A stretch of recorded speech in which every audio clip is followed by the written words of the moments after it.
Blind Guides, Episode 5, interview with Cindy from Seeing Blind. All right, welcome back to the Blind Justice channel and our series that we've been doing called Blind Guides, where we interview fellow visual impaired or blind content creators. Today we have with us Cindy from Seeing Blind. Welcome, Cindy. Hey, thank you so much for inviting me. Yeah, of course.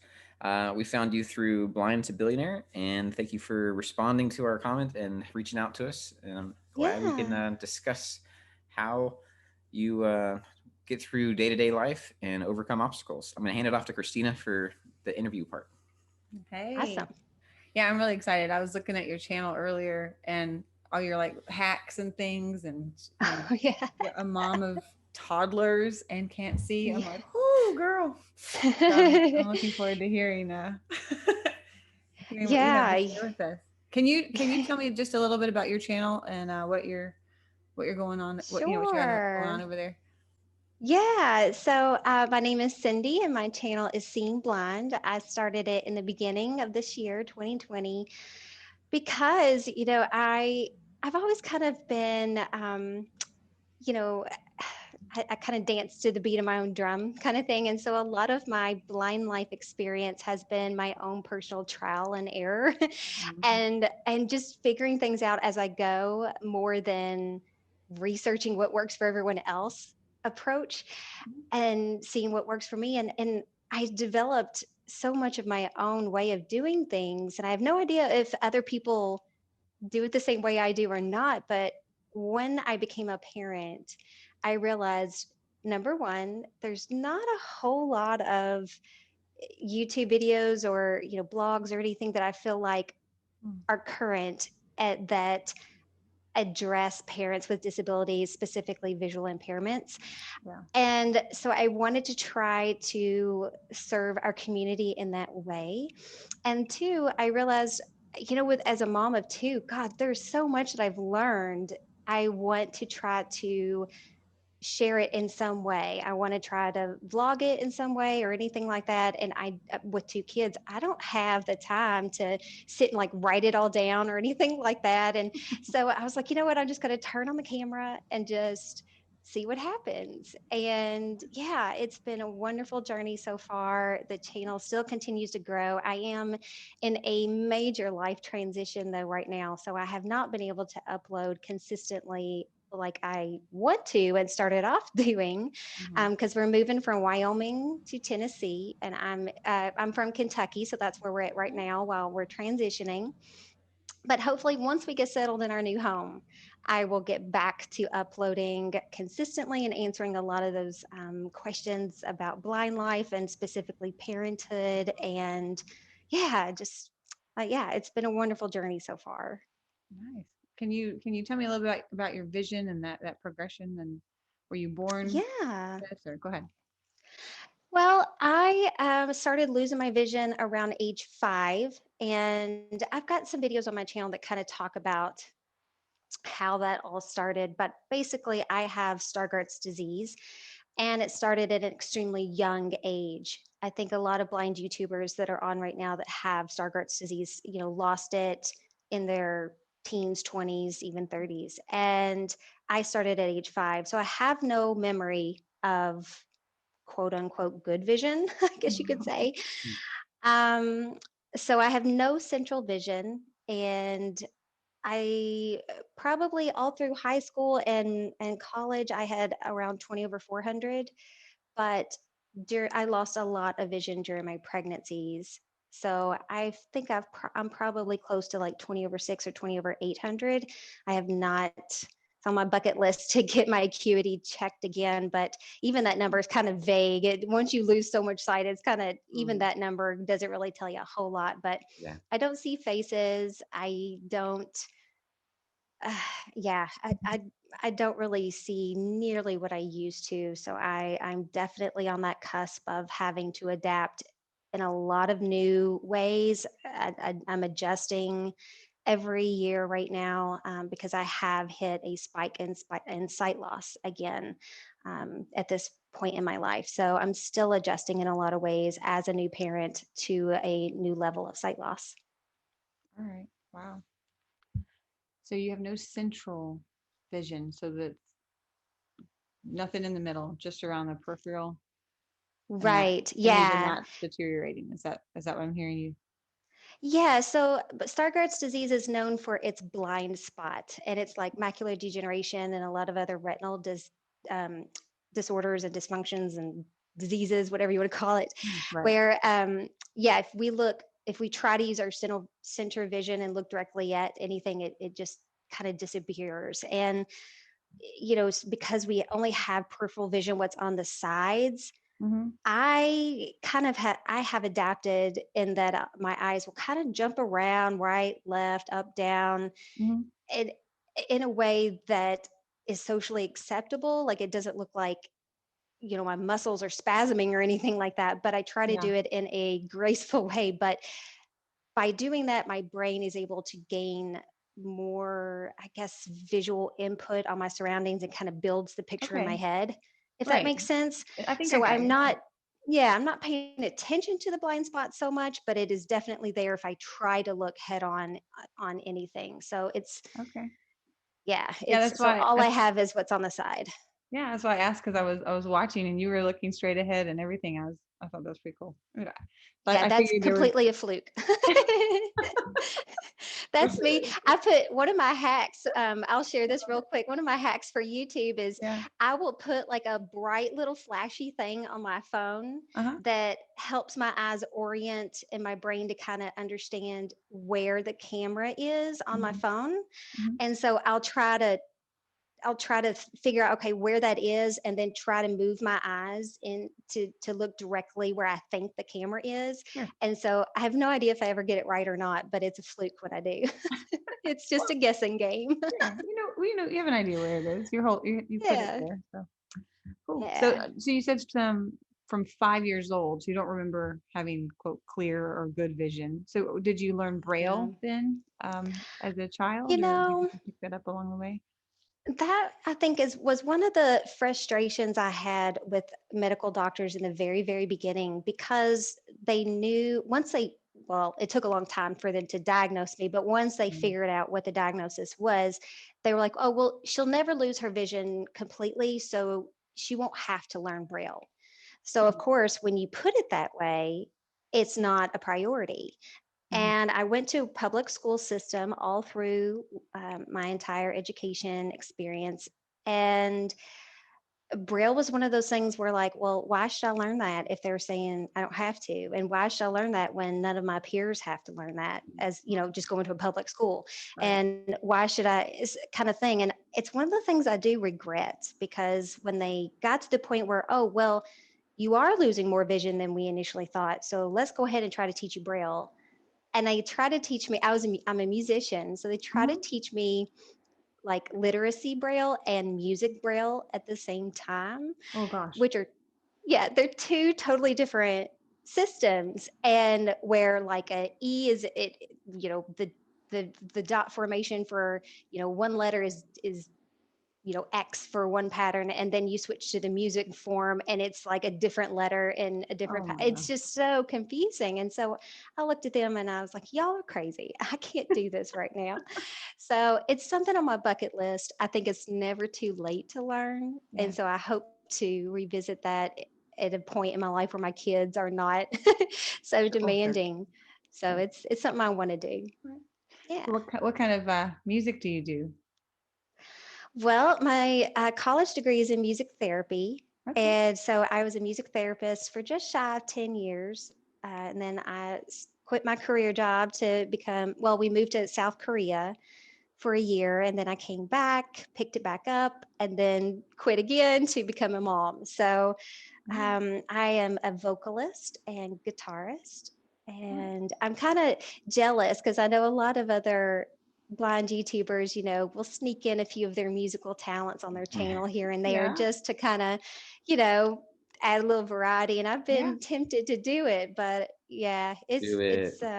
Well, you could do that. Just bring the toddlers in on it, and just like, oh Lord. They're so funny. My daughter, she always wants to steal the show for sure. If I ever did it, it would be quite a comedy video more than no, a mommy, no, musical mommy, sharing. Exactly. Yeah. So Mom, you're doing it wrong. It goes like this. Yeah. No, I understand. Yeah. That's awesome. No, that's cool. I would love, definitely do it. I would definitely love to hear that. I love music. So Maybe I will. if you do, send me a link. Make sure. Yeah, you can even, if you wanted to try just doing a short composition of whatever you wanted to play for your intro or outro for your videos. I've been thinking about that. I've actually composed an original song, and I have not actually recorded it yet, but I need to, and it was something that I was going to use. It's for future plans for my channel. Yeah. Right. Yeah. Ooh, so everyone stay tuned, subscribe. You'll get to You get the scoop. It's definitely, yeah, you'll get to hear the blind mama kind of I don't know what I'm going to title it, but an original song. So it'll be coming soon. All right. So now do you have a guide dog? I mean, with toddlers, 2 of them. Yeah. No, I don't. And if anyone is familiar with Matt from Blind to Billionaire, I've heard him kind of voice the exact same sort of opinion as me. And it's one of those things where, well, number one, my husband and we're not real big dog lovers, I guess you could say. We're more like, we have a cat, and that's about the most we can handle when it comes to pets in the house. But I'm one of those people where I'm pretty self-sufficient enough, and I am blessed to have a wonderful, supportive husband that anytime I'm out and about, he's 95% of the time with me. So it's one of those things where I have opted not to pursue a guide dog because I think I would rather save that service for those who actually need it. And so I feel like I'm functioning fine without one. So I would rather let someone else have that opportunity. All right. So do you use a white cane when you do go out, or just hubby? Oddly enough, I've just hit that transition in life where I feel more comfortable with one. Yeah. But I have not yet started like official O&M training. And that's O&M, for those who don't know, is orientation and mobility training. I had some formal training in high school, but that was so many years ago. So I will get my cane out at night because I am completely blind at night. And, when my husband and I go for walks and things like that, I will try to just self-train right now and more or less just getting used to developing my senses and using the biofeedback and all that stuff with a cane, because I have not made that transition completely in life yet. And so, I'm preparing for it. I'm to that point. And I don't know if anyone else can relate to this, but the cane for some reason was the thing I rebelled against the most in my acceptance journey. And I've talked a little bit about acceptance on my channel because everyone's path is different to acceptance. But the cane, for some reason, I associated it negatively, kind of with the label of blind. And for some reason, I had this just negative thing in my head. And I was so uncomfortable going out in public with the cane because to me, it was the label. It was the stigma. The stigma. I can't avoid any awkward interactions. I can't avoid anyone if I don't feel like, for example, a lot of us learn tips and tricks and little things that we do to appear as though we're not visually impaired.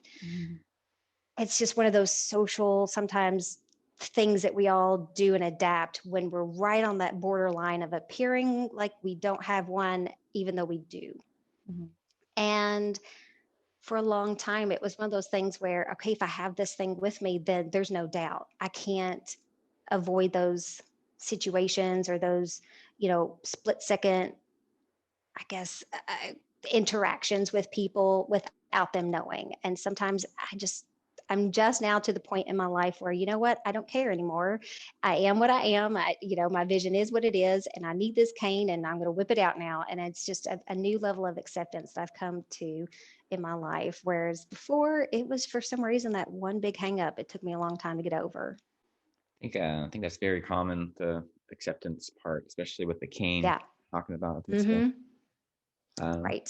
it's like you said, you can't hide that. You can't play it off. It's probably the first thing people see or hear is that cane, and then they may or may not know what it means. It's internationally recognized, but some people still Exactly. come up and ask, you trying to find treasure? And I'm like, what? Thinking it's like a metal detector or something. Yeah. And so it's really funny. But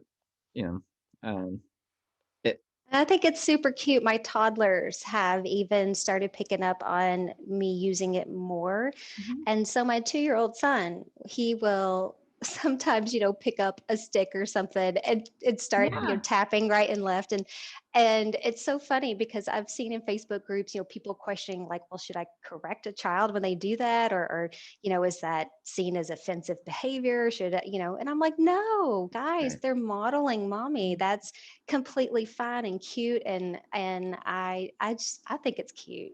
Yeah. So. When I'm in public and a kid, asks somebody that they're with, usually an adult, like, what is that? What's he doing? I'll go and I'll break the ice. I'll address it. I'm like, well, I use this. If the adult doesn't do it, sometimes they hush them, like, shh, don't say anything. And then, oh yeah. Sometimes they tell it's them, a like, great well, learning opportunity. Yeah. And I'll even like hand my cane off, like, here you go, you can try it. Close your eyes, and maybe that can work. And then they kind of get an idea.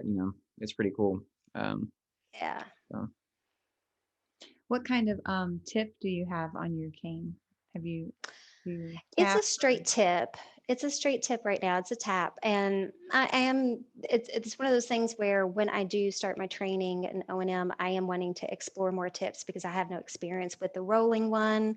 And so I'm wanting to really kind of explore and learn what my preferences are. And then I'm hoping to buy like my official, preferred cane. I'm really interested in the no stab and the glow in the dark ones. I want the glow in the dark one. Yeah, I definitely recommend the rollerball tip. Overall, it's really good for avoiding cracks and you get jabbed less. You still do. You still don't.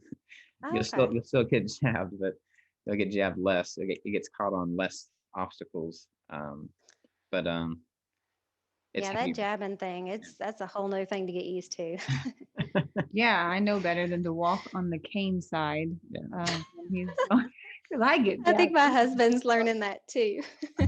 Not too close. I'm like, I know better. Sorry. Yeah. So you talked about transitioning and just finding things that worked for you. What kind of tech, or do you use tech? I know you mentioned the flashy light on your phone to find the camera.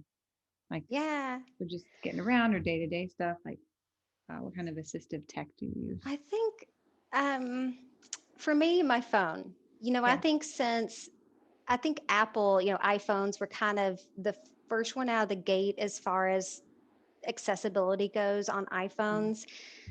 And since they have just really kind of, I guess, broke the mold, made the mold, I guess, for accessibility in a lot of ways on the iOS devices, that has just changed my life and my game. I have been able to finally participate in even basic things from texting. I mean, I remember back in, high school, college, my early college professional years, texting even was such a major visual frustration for me because a lot of the phones at the time were not bold enough, large enough text for me to even participate in that. So now I would say my phone is the biggest adaptive tech tool I have. I mean, from magnifying, from the apps, from voiceover, from just everything. It's what I pretty much use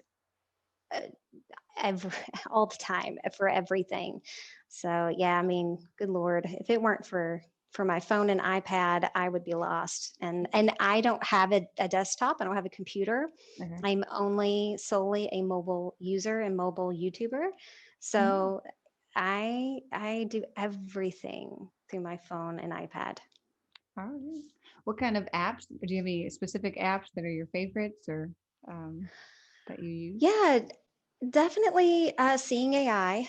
Okay. I use that one a lot. I do use Be My Eyes quite a bit when my husband is not around to assist. And then there's various,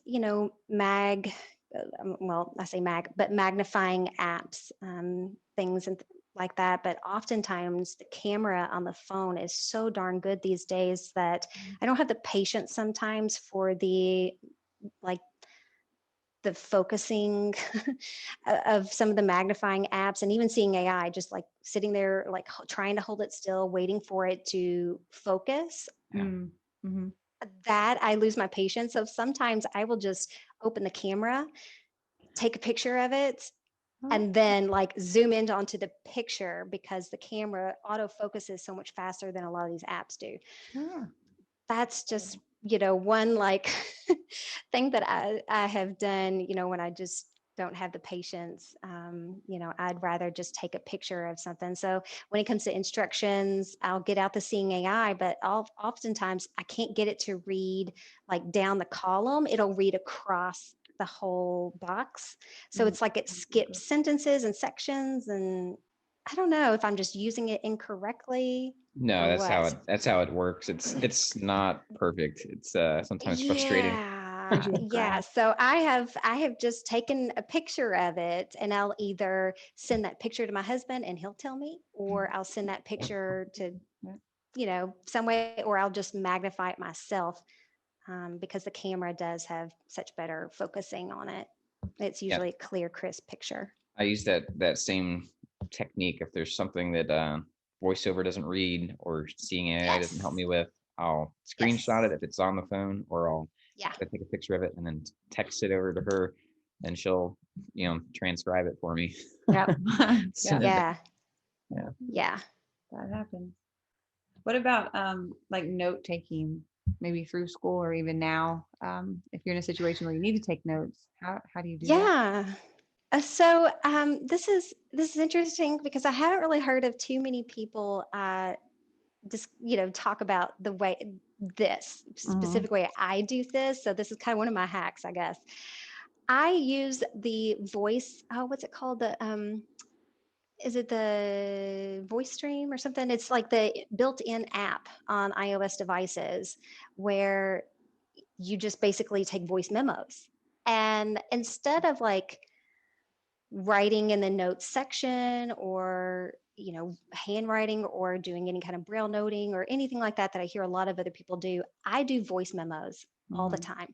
So if, for example, if there's like a food product that I order often but not often enough that I can remember what to bake it, the temperature to bake it on, and for how long, and that kind of thing, then I will make a voice memo and just title it like, frozen Stouffer's lasagna. And I will voice record, cook it at this temperature for this long, and that's it. And so I just have, a bunch of, little files of these voice memos that I keep long term, and then short term for any kind of little reminders or note taking, things like that. I just kind of use that voice app within the iOS and do it that way. I don't really write things down too much or type anything out. That's just how I do it. So yeah. That's cool. I use that a lot. Audio notes, audio video notes. Similar thing. Yeah. And I think the holdup for a lot of people from transitioning to that is either they know Braille, so that's a fast way. They have a Braille typer, they can type into that, or they are a touch typer, so they can touch type a note out really good and have it then read back to them in Braille, or in a way that's more accessible. The type notes that I have access to, sometimes whatever format they're in, it's difficult, especially if it's a long list of things or a big document, to pause it at the right point and then pick up where you pause it, the way that voiceover is. Sometimes it's hard to, you get lost and it starts back at the top of the page or the start of the document. And it's like you have to find back where you left off.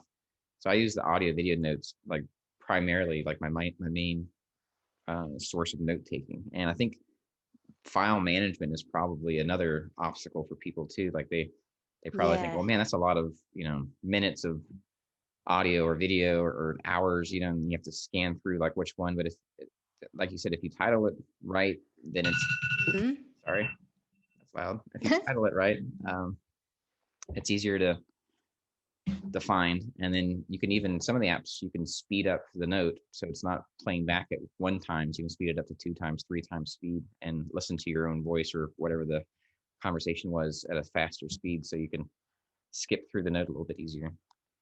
Yeah. And a lot of the things that I do and a lot of the life adjustments that I've had to make as a parent is because I don't have, like, sometimes I don't have 2 hands. I'm holding a baby on one hip and I only have one hand. Yeah. And so when you're also blind, and I mean, it's kind of like you have to do what is the easiest option. And so, yeah, it does take a lot of, at the end of the day, organizing all those and making sure that you do take the time to title all those memos and thought and place them in the files. So that does take the time. But when you're in the moment and you don't have 2 hands, you're pulled in different directions. You only have that 5 seconds to, I need to take this note right now before I forget. Right. That's been the easiest, quickest go-to thing for me that has just really made my life a lot easier. That does take maintenance at the end of the day. You do have to come back to it, but in the split second that you need to take that note and you only have one hand as a parent, that's the way to do it. Do you have any of the smart home devices around the house that you can yell at when you don't have any hands? Absolutely. Oh my goodness. Yeah. Yes, the smart home, we are definitely Amazon Alexa users. I mean, before, this whole transition, I think we had like 5 or 6. We had one in pretty much every single room. And it's definitely kind of like my second parent. It's because, we set bedtime timers, we set potty timers, we do reminders to, start making, reminders for, okay, it's ABC mouse time. We have to get our iPads out, or, we'll do alarms and timers and all kinds of things. And it really helps to structure our day. And so that mommy is not always the, bad one that says, well, you have to stop playing, that kind of thing. Exactly. And so we do dance parties. But we'll use, oh, my little one's waking up. I better go get him in a minute. But yeah, no, we will do dance parties and we'll change the lights. So the kids like to ask Alexa to turn the lights blue, turn the lights red. So yeah, definitely big Amazon Alexa users. Let's see. So with your, you have your phone, and I'm assuming you have it with you all the time for assistive device. And do you have a headset that you wear so it talks directly to you, or do you just let it play out on speaker, or how do you do that? No, I do prefer to have Bluetooth earbuds because, it can be kind of annoying, for everyone to always hear voiceover and things like that on all the time. But there's kind of like a dichotomy there because people also don't know when I am listening to my voiceover. And so they'll try to talk to me or ask me questions. And, at times my husband, gets so frustrated. He's like, you're never listening to me. And I'm like, well, you have to let me know when you need me to listen to you because, otherwise I'm kind of in my own world listening to, comments on the YouTube channel or checking into the YouTube or to the, the Facebook groups that I'm in and, just kind of dialing into my own little world here. And so you have to kind of, it's difficult to kind of audibly, be in tune with both worlds that way. But yes, I do have earbuds in a lot of the times. So that's. Have you heard of the bone conducting headsets? Mike has one that's That way his ears aren't covered when he goes out of the house. He has headphones that he wears in the house usually. But the bone conducting ones, that way he can still hear like cars and traffic and all that. Yes. They're pretty cool. Yeah, I have heard of those, and it's on my bucket list. In fact, maybe hopefully a Christmas gift, who knows? But they're definitely on my list to check out. I typically prefer the ones that kind of sit on your neck, and then you just have like little, buds that come up into your ear, but they kind of rest on your neck. Yeah. That's usually my preference. But the bone conductors, I've heard of them, and I've been wanting to explore those as well. Yeah, and that could be cool. I know they have glasses that have it on them now, and lots of different styles. Because the ones he uses don't necessarily work on my head. I've tried; they don't feel nice. But I'm sure they have other options. So yeah, trial and error kind of situation. Yeah. But what about when you go places? Have you had any difficulty with people allowing you access to your devices or to the things that you use on a regular basis? Going into places like schools or businesses or government facilities or things like that? No, not to my knowledge. For the most part, I mean, if anything, I think the biggest barrier there for me is just the time it takes. If I'm like at a retail store, Mm-hmm. and I'm wanting to access a coupon or something like that, naturally everything just takes me longer. And because I Sure. am using voiceover, people don't understand what it is that I'm doing on my Mm-hmm. phone, because the voiceover features, the taps, the various ways that you operate it is different. Mm-hmm. And so I feel like the biggest issue I have is just the lack of patience and the lack of knowledge that people have, um, regarding the time that I need. And I'm sorry, there might be a long line after me. And there's times when I have, said, oh, you go in front of me, because I know it might take me a bit longer, especially to check out. If I have my card and I can't tell what side the chip is on, kind of thing. I have these little ways of doing so, but sometimes when I get a new card, it takes me a while to get around to making that accessible for me, so I know like how to put it in the chip reader, and using those devices at the checkout. Just that whole process can be very frustrating for me at times, and so a lot of um, store retailer workers don't understand that, and there's been a lack of patience there. That's what I've experienced really more than anything. Have you ever had Uh, like there I don't know, we probably have numerous times where she drops me off somewhere and I go in to order food, or she's dealing with littles, like changing diapers or something in the car, and I'm going in to order food, or and I go into a like a fast food place to get in line and think that I'm in line, but I may not be in line, and so then people will just kind of skip past me, or the employees don't call on me, or even if I'm centered, thinking I'm the only one there, nobody like will address me to order. And there anything like that? no, I mean, I I think more the opposite has happened for me, where I have not understood that there might be a long line, and it's like wrapping around like in a weird, unpredictable way. And so I stand where I think that's one way, social distancing, and where you see this, like I know there's stickers on the floor that mark appropriate distance for people to stand when they're in the checkout lines.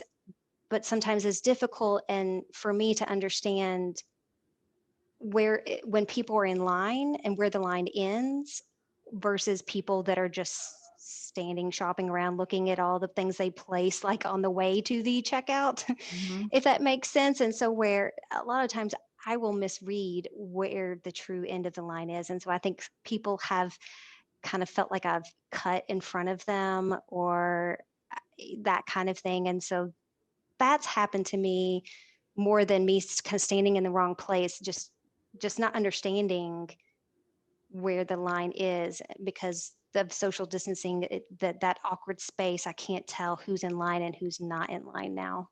Yeah. Let's see.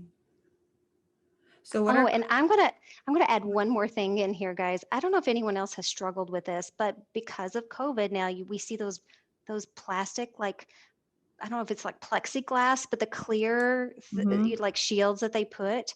Yeah. That is like a visually impaired person's nightmare. I don't know how many times I've jammed my finger, or I can't tell where to like put my merchandise down or how to hand it to people.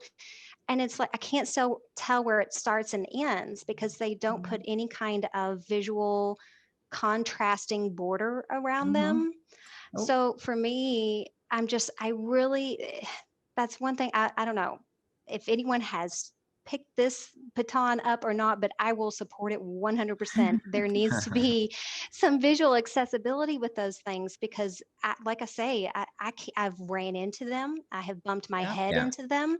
I have jammed my finger trying to hand the retailer my merchandise, and I'm like, jamming into those shields because there is absolutely no like visual border around them that is contrasting enough to visually, for those who do have some functional vision, to discern where the edges are, where they start, where they end, to provide some kind of depth perception, identifying marker there. And that has just been one of my most recent major frustrations, trying to get used to those things. It sounds like it could be a simple fix potentially, like a black duct tape around the border. Yes. Yeah. I mean, yes. I mean, I'm just like, you can put like a yellow strip on the edges of every step, but you can't put one around that. Like, come on, guys. It doesn't take but like 5 cents to take care of your entire store, and some kind of contrasting border around these things that would make it just a lot easier for us to navigate around those things when we're trying to check out. Yeah, I can be vocal, like a little, because I recognize there's the self-advocacy piece, but then it's also like if I am advocating for myself, it's also advocating for the visual impaired and blind community at large. And so I'll ask like specifically like, hey, where's the card reader? Do you use Apple Pay? Oh yes. Things like that. I'll ask them very specifically, where do I put my my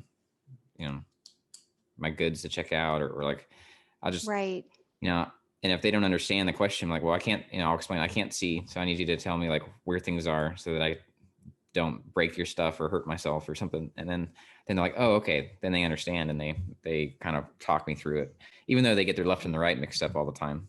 But and it's always so frustrating too when they put the machines so far away, or they don't swivel in a way that the retailer can assist you without having to go all the way around the counter. And then you're just like, well, maybe I should just put this item back and forget it. Cause I'm one of those people, I hate to be too much of a bother or make a big scene or fuss. So there's been a lot of times where I'm just like, why couldn't they have not like put this thing on a swivel thing to make this so much easier for them to help and assist operating them? But sometimes, vocalizing it, sometimes asking, what you need assistance with can speed up the process and make it more fluid. It is, it's, you give up that incognito aspect, if you've managed to navigate without a cane or a dog or holding on to somebody, and it kind of then that part kind of comes into play. But that's what I was going to ask next, was about advocating like for yourself. And I think you kind of answered that you don't want to make a big deal about things, but there's time and a place when so what are your thoughts on that, and how have you navigated that self-advocating situation, and even on behalf of others, like other visually impaired and blind people? Yes, I think self-advocacy is definitely one of those things that comes with self-growth and acceptance. It's one of those things, it gets better with practice.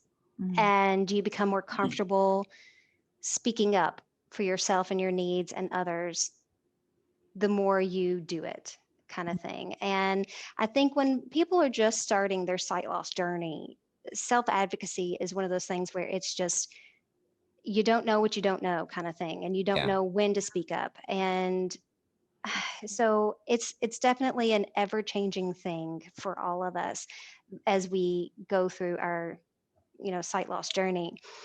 I think when I was in school, I was terrible at self advocacy as a student. I never wanted to separate myself from my peers in any way. And so I was terrible, at holding teachers accountable for not accommodating me. When I was in college, I got a bit better. And now, as a full blown, taxpayer and, the whole 9 yards, I'm like, you know what, daggone it. These resources are out there. The law is the law. Like, okay, you guys, I need to step up and I need to voice that. And I think there's responsibility on society, but there's also responsibility for ourselves to voice what we need and identify what we need and to let it be known, because people can't read our minds.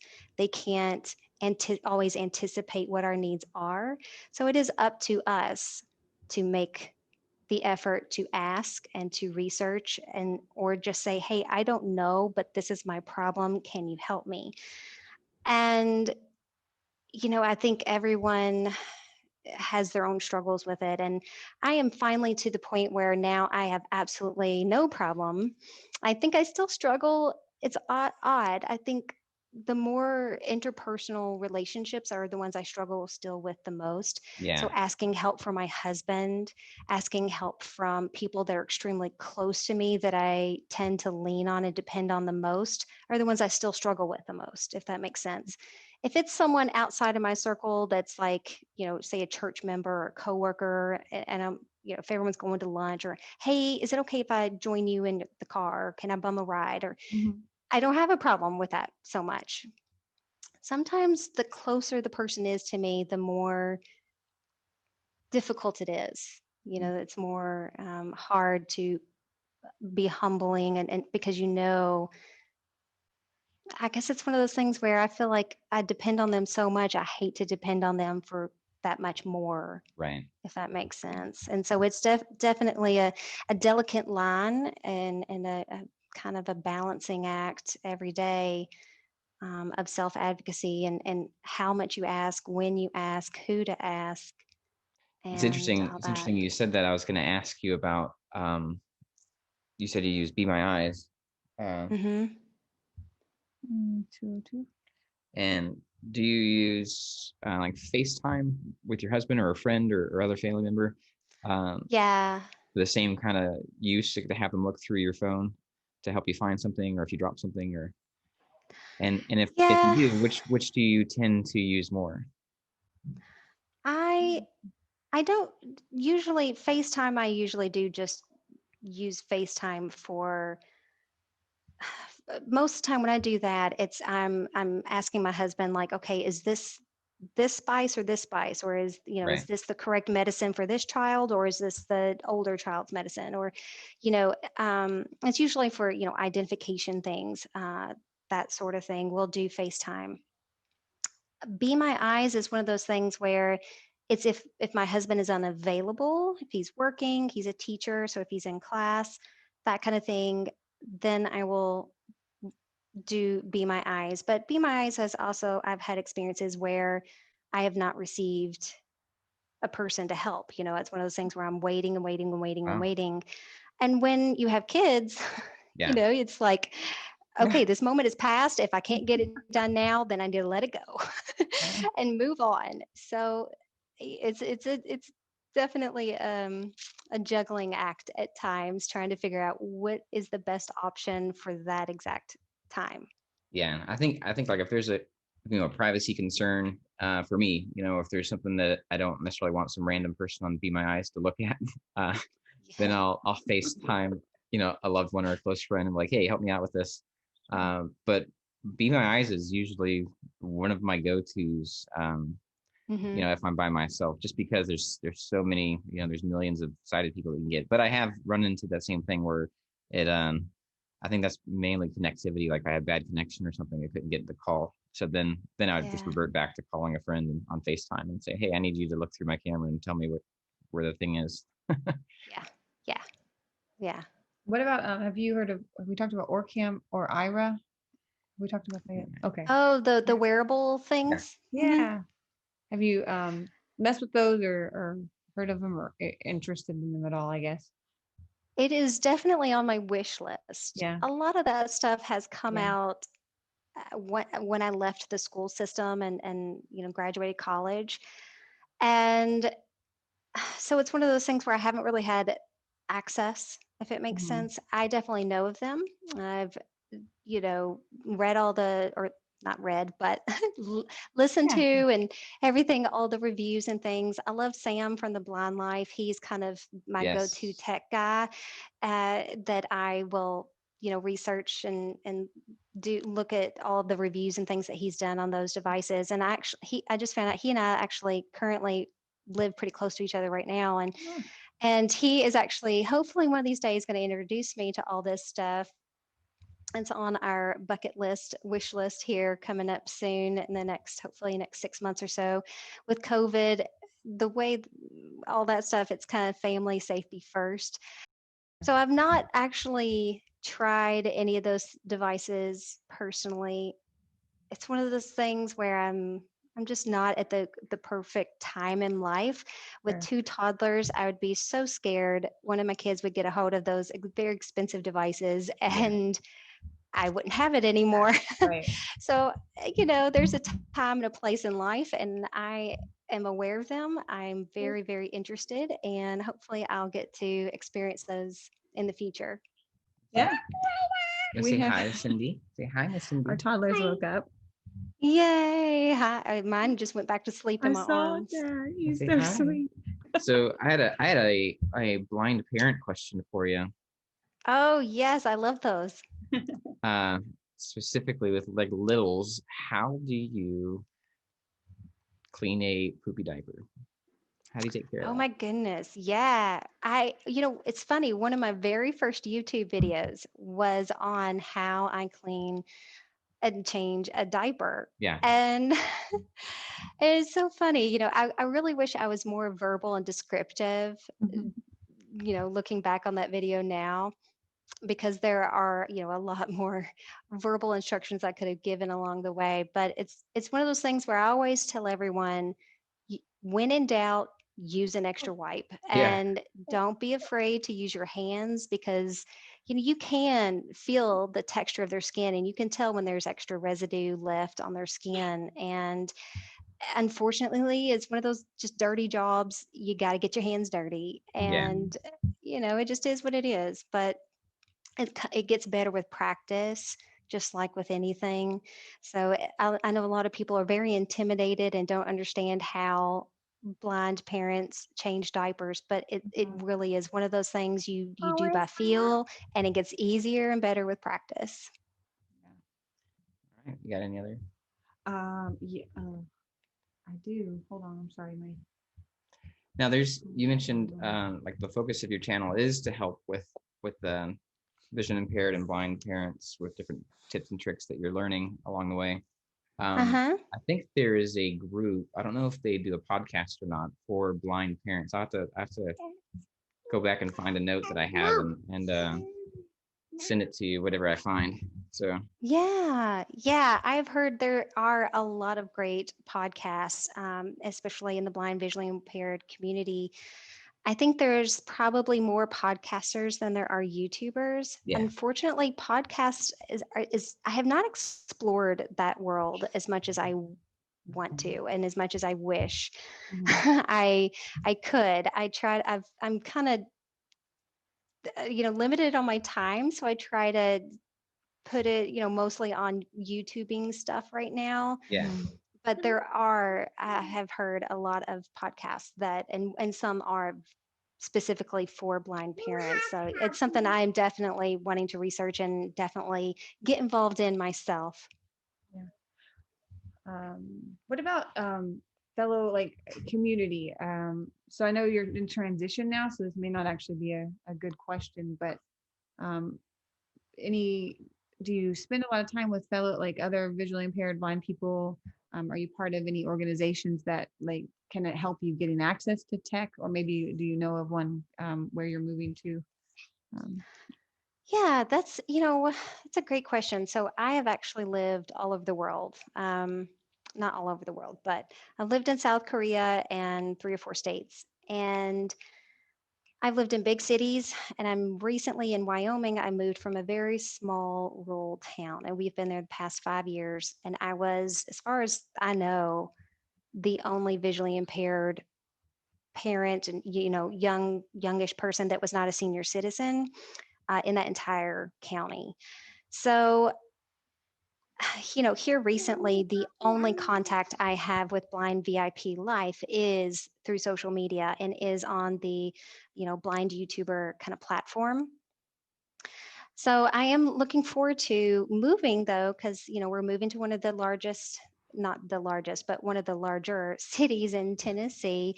So I'm really getting, pretty excited because I know that's going to allow me to get access to better doctors and low vision clinics and resources, things like that. And hopefully get to, meet more in the community that, I can relate to as a visually impaired person.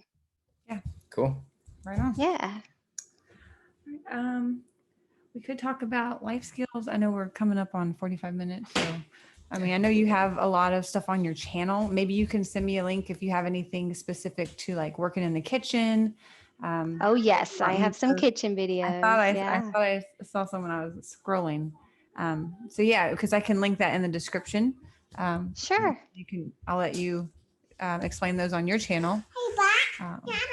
It's okay. Yes. Because that's something, I know a lot of people are curious about, and I think you've covered that over there, so that could be cool. And then I do have one question for you about like self-defense or personal safety when you do go out. Do you have like mace or pepper spray or? I used to have my husband. He had, I think he got me a while back, one of the alarm things, where if you have an attack or it's like kind of like an alarm / like flashlight safety thing. Yeah. I've always been kind of leery of the whole pepper spray thing because I'm like, sometimes on those sprays, it's like I have to be practical, and I may not have the split second time that it takes for me to figure out, okay, where's this thing pointing? Because I don't want it to like spray in the wrong direction kind of thing. And so I've always been kind of like nervous about the whole pepper spray thing. But I had the, those auditory alarm things, but it's definitely not something that's been on my radar so much here lately, the last, 5-6 years or so. Moving to a city though, it is going to be, pretty soon.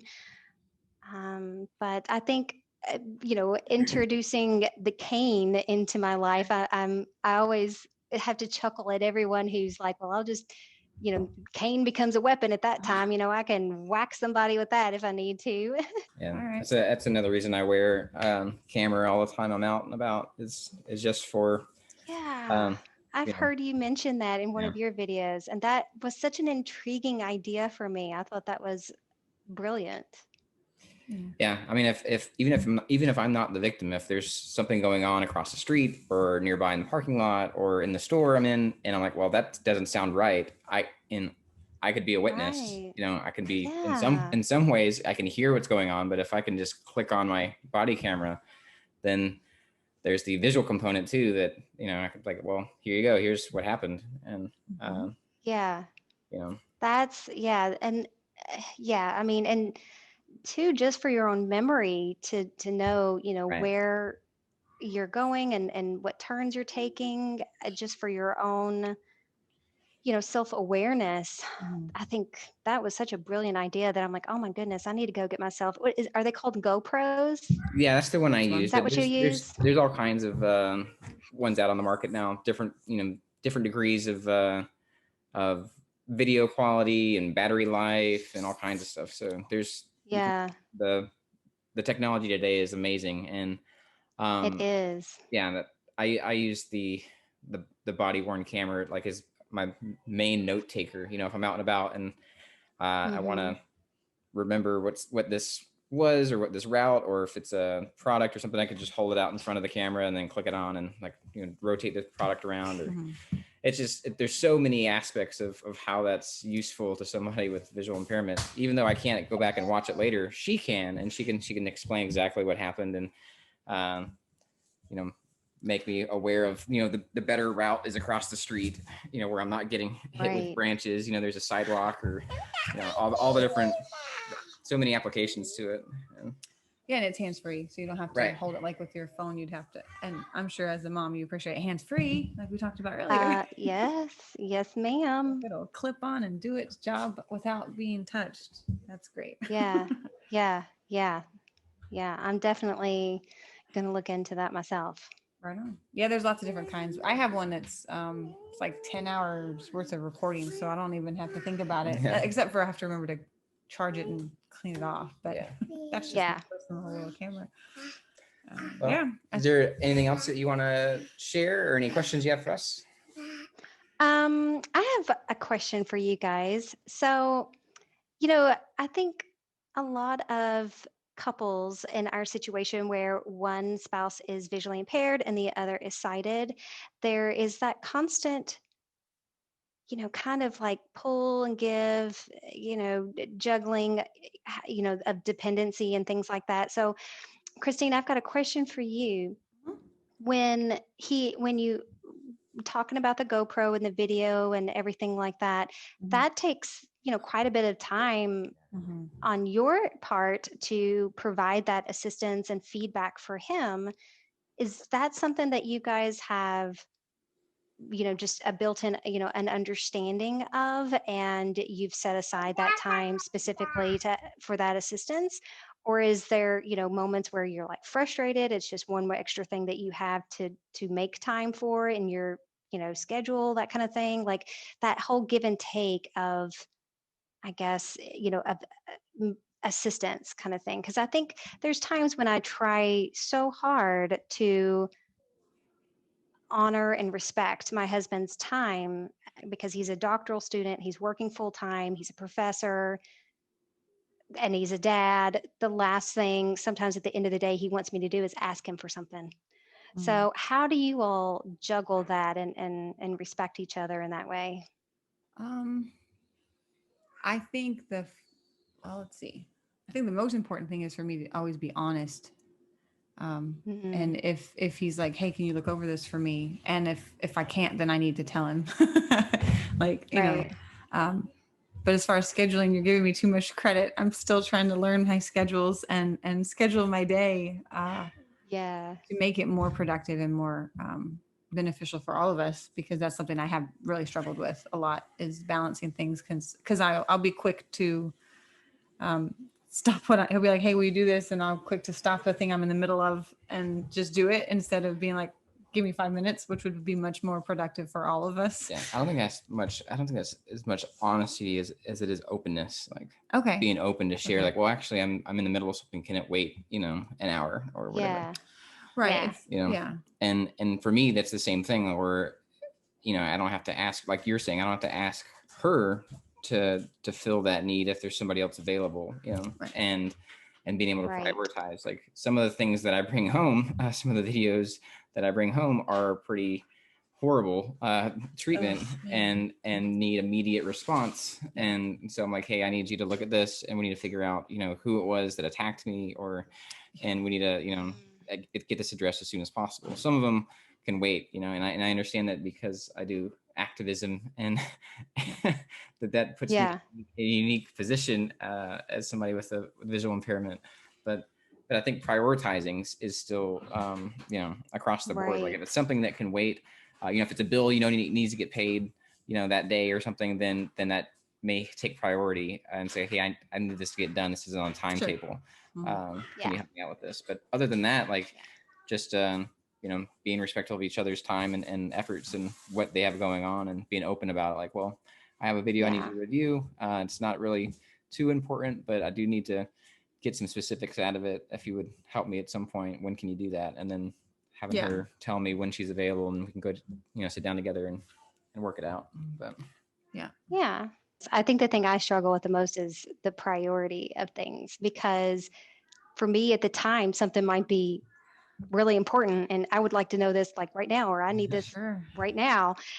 And you kind of lose sight of the bigger picture, not realizing that like, okay, he's not my on-call fix it guy, and I need to prioritize. And I think that's one thing that I do struggle with in our relationship, because I think, it can be frustrating, to have that sense of urgency when there really is no need for a sense of urgency.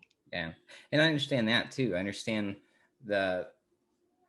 I think it's just a very common frustration of, well, if I could see, I could solve this thing in a couple seconds, Right. And so it can be very frustrating when you're trying to do something and you're caught up because there's a visual component that you haven't figured out a workaround, or there's no assistive tool that you have in your arsenal to accomplish this task, and you just need somebody with eyes. Like I'll say it, I'll make an announcement to the household, like I need an eyeball assistance, and oh, that's cute. Yeah. And so I've got a couple of teenagers and her, so it's not necessarily her that comes, but somebody will come, or if they're downstairs in the basement, then I'll text like, hey, can I get some eyeball assistance? And then they'll tell me yes or no, and then go from there. But it's if mainly they respond. Yeah. They're teenagers. Yeah, but it's really, No, I understand that especially if you're working on a project, like, man, I've been putting all this time and effort in this, it's been hours into it, and I just need this little bit of help visually to move on. I can definitely understand that frustration and pressure to try to get help, in the moment, because the rest of the work is hinging on somebody with eyes to help you.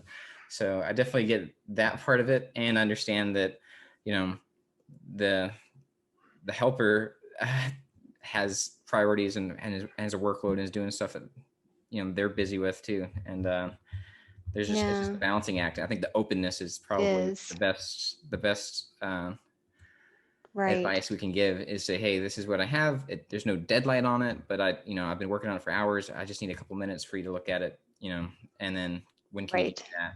And or if it is a deadline, like, hey, no, this is something that, I forgot about this bill. It's got to be in by 5 p.m. today.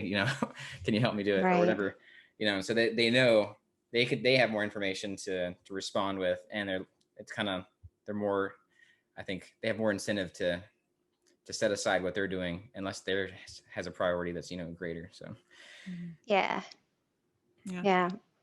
I think that these are very common struggles that I think a lot of parents, as well as couples, that juggle the, dynamics between visual impairment and sighted, and that constant, give and take of the management of tasks and just daily things, and when to ask and when not to ask, and prioritizing those asks, as we discussed. I think that those are just common everyday things that I feel so many couples struggle with, and it's a constant balancing act, like you say, juggling those needs and wants and wishes and stuff.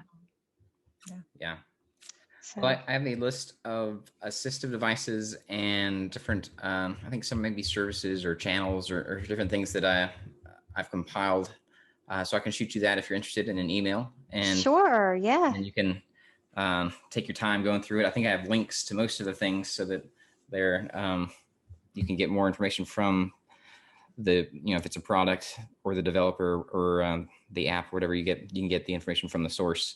But I think a lot of them you're probably aware of, especially since you tune into the Blind Life, and But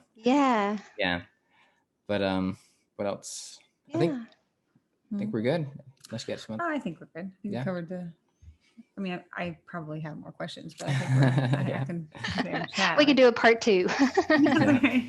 Well, thanks for your time, Cindy. And thank you. From Seeing Blind YouTube channel. We'll make sure the link's in the description, and she's going to link some videos. So thank you for your time and for coming on and telling us how you navigate life. Yes, thank you so much for having me. All right.